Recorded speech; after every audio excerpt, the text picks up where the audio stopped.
আন্দোলন মঞ্চকেই ক্লাসরুম বানিয়ে নিয়েছেন আন্দোলনরত জুনিয়র চিকিৎসকেরা।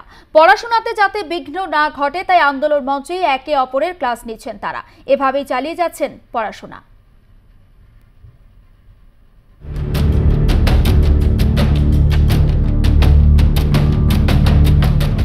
আরজি করের নির্যাতিতার বিচার না পাওয়ার 1 মাস 20 দিন।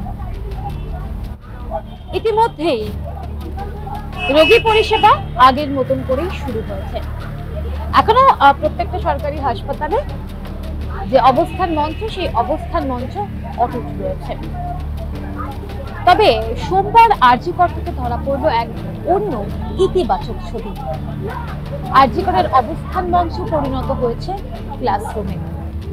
আরজি করের অবস্থান মঞ্চের এই ছবি জানান দিল এভাবেও পড়াশোনা করা যায়।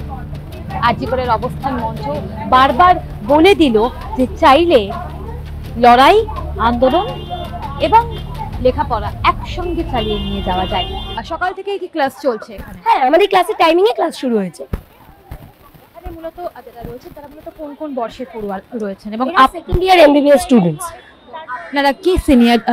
আমরা মাইক্রোবায়োলজি ডিপার্টমেন্টের এই কলেজের পিজিটিস।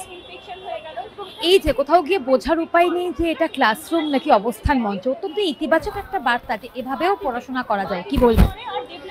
আমরা দুটো জিনিসকে একসাথে চালাতে চাইছি।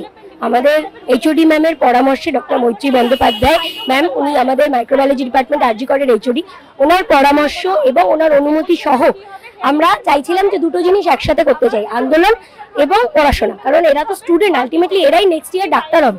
পরীক্ষা তো পিছায়নি, পরীক্ষার ডেট একই রয়েছে। তো পড়াশোনা এবং আন্দোলন যাতে একসাথে চালানো যায়, সেই জন্য আমাদের এই ব্যবস্থাটা নেওয়া হয়েছে। দেশের ন্যায় বিচারের উপর যদি এত তাড়াতাড়ি ভরসা ছেড়ে দিই তাহলে তো চলবে না।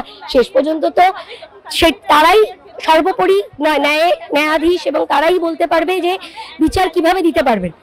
আমরা ডাক্তার, আমরা ডাক্তারি করতে জানি, আমরা আন্দোলন করছি আমাদের দাবির জন্য। এবার কিছুটা তো আমাদের তাদের উপর ভরসা আছে, আশা আছে।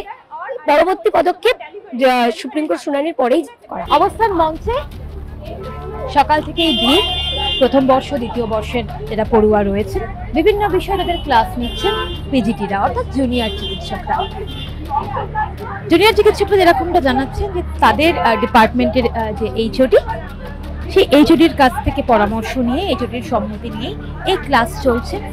কারণ পরীক্ষার সময়ই হবে, কিন্তু ক্লাস সেটা যদি যথাযথভাবে না হয় তাহলে আগামীর যারা চিকিৎসক, আগামীর যারা সাধারণ মানুষের ভরসার জায়গা, তাদের যে শিক্ষা, সেই শিক্ষাটা যথাযথভাবে হবে না। কোথাও গিয়ে একটা শূন্যতা থেকে যাবে। আর সেই শূন্যতা যাতে না হয়, যারা আগামীর চিকিৎসক তাদের শিক্ষা যাতে যথাযথভাবে হয়, সেই কারণেই অবস্থান মঞ্চে ক্লাস চলছে, ক্লাস নিচ্ছেন জুনিয়র চিকিৎসকরা। সব মিলিয়ে এই আরজি কর সত্যি এক লড়াই করার আরজি কর। এই আরজি কর এক ইতিবাচক আরজি কর। ক্যামেরায় সুখেন্দু মান্নার সঙ্গে সায়ন্তিকা বন্দ্যোপাধ্যায়, আর প্লাস নিউজ, কলকাতা।